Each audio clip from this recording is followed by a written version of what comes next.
மின்னம்பலம்.com தமிழின் முதல் மொபைல் பத்திரிகை.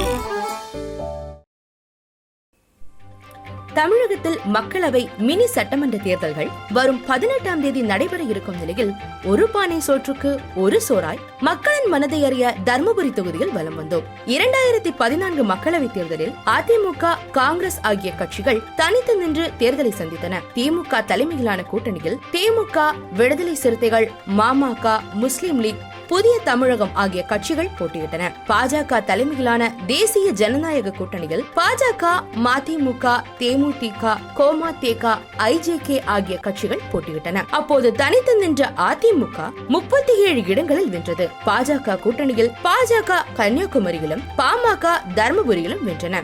தர்மபுரியில் பாமகவின் அன்புமணி வெற்றி பெற்றார். அதிமுக 2ஆம் இடமும், திமுக 3ஆம் இடமும் பெற்றன. 2014 தேர்தலில் 37 தொகுதிகளில் வென்ற அதிமுகவும், தர்மபுரியில் தேசிய ஜனநாயக கூட்டணி சார்பாக வென்ற பாமகவும் இப்போது 2019 மக்களவை தேர்தலில் கூட்டணி அமைத்து போட்டியிடுகின்ற நிலையில் திமுக எதிர்த்து நிற்கிறது. தர்மபுரி தொகுதியில் தட்பவெப்பத்தை உணர்ந்தால் அது தமிழ்நாடு முழுமைக்குமான தாக்கத்தின் பிரதியாக இருக்கிறது என்ற காரணத்தாலேயே நாம் தர்மபுரியை தேர்ந்தெடுத்தோம். மேலும் தர்மபுரி மக்களவை தொகுதிக்குள் அரூர், பாப்பிரெட்டிப்பட்டி ஆகிய 2 சட்டமன்ற இடைத்தேர்தல் தொகுதிகளும் வருவதால் மக்களவை, மினி சட்டமன்றம் ஆகிய 2 தேர்தல்களிலும் தர்மபுரியின் பிரதிநிதித்துவம் முன்மாதிரியாக இருக்கிறது. அந்த அடிப்படையில் தர்மபுரி மக்களவைக்கு உட்பட்ட அரூர், பாப்பிரெட்டிப்பட்டி ஆகிய 2 தொகுதிகளிலும் தலா 200 பேரிடமும் இத்தேர்தல் தொடர்பான கேள்விகளை முன்வைத்தோம். அரசியல் கட்சிகளின் உறுப்பினர்களை திட்டமிட்டே இந்த சந்திப்பில் தவிர்த்துவிட்டோம். ஏனெனில் அவர்கள் ஒரு முன்முடிவோடுதான் கேள்விகளை அணுகுவார்கள்.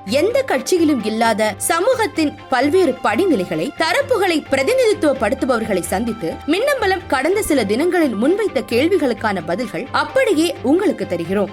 தொகுதி முழுக்க வலம் வந்ததில் மத்திய ஆட்சிக்கு எதிரான மனநிலையில் இருக்கிறார்கள். வியாபாரிகள், மாணவர்கள், பெற்றோர்கள், அரசு ஊழியர்கள் போன்றவரும் மத்திய அரசு மீது அதிருப்தியில் இருக்கிறார்கள். திமுக, காங்கிரஸ் தேர்தல் அறிக்கையில் அறிவித்துள்ள விவசாய கடன் தள்ளுபடி, நகை கடன் தள்ளுபடி, நீட் தேர்வு ரத்து போன்றவை மிடில் கிளாஸ் மக்களையும் விவசாயிகளையும் கவர்ந்துள்ளன. ஆளும் கட்சி எவ்வளவு பணம் கொடுத்தாலும் வெற்றி பெற முடியாது என்று நம்மிடம் பேசிய வறுமை கோட்டிற்கு கீழே உள்ள மக்களை சொல்வது ஆச்சரியமான உண்மை. பாப்பிரெட்டி தொகுதி முழுக்க 3 வேட்பாளர்களும் வெளியூரை சேர்ந்தவர்களாக இருப்பதால் சின்னங்களே பிரதான பங்கு வகிக்கின்றன. தர்மபுரியை ஒட்டியுள்ள பகுதிகளின் வாக்குகளை மட்டுமே அதிமுக, அமமுக வேட்பாளர்கள் நம்பியுள்ளனர். மற்ற இடங்களில் எல்லாம் உதயசூரியன் சின்னமே என்கிறார்கள் பரவலான வாக்காளர்கள். இந்த தொகுதியில் அதிமுகவினர் தங்கள் சாதனைகளை விட அன்புமணியையே முன்னிறுத்தி வாக்கு கேட்பது அதிமுக தொண்டர்களுக்கே புரியாத புதிராக இருக்கிறது. அன்புமணி, அமைச்சர் அன்பழகன் சேர்த்து செல்லும் இடங்களில் மட்டுமே அனைத்து கூட்டணி கட்சியினரும் செல்கிறார்கள். மற்ற இடங்களில் இந்த ஒற்றுமை இல்லை.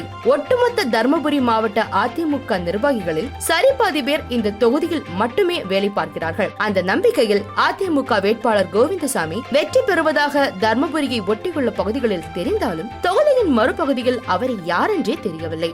ஆகையால் ஆளும் கட்சியினர் பணப்பட்டுவாடாவை மட்டுமே நம்பியுள்ளனர். இந்த சந்திப்பின் போது பால் விற்பனை, துணிக்கடைக்காரர், இல்லத்தரசி, டிரைவர், விவசாயி, பூசாரி, மேடை பாடகர், இரும்பு வியாபாரி என்று பல்வேறு தரப்பட்ட மக்களை சந்தித்து அவர்களின் கருத்துக்களை தொகுத்து கொடுத்திருந்தோம். பல வியாபாரிகள் ஜிஎஸ்டி வரியின் இப்போதைய வடிவத்தை ஒழிக்க வேண்டும் என்பதற்காகவே திமுக, காங்கிரஸ் கூட்டணியை ஆதரிக்கிறார்கள். அதுபோல அன்புமணியை ஆதரிக்கும் பலரும் அவர் அன்புமணி என்பதால் தான் ஆதரிக்கிறோம் என்று வித்தியாசமான ஒரு காரணத்தை சொன்னார்கள். பாமகவை ஆதரிக்கும் பலருக்கும் அன்புமணி ஒரு நாயகராக தெரிகிறார்.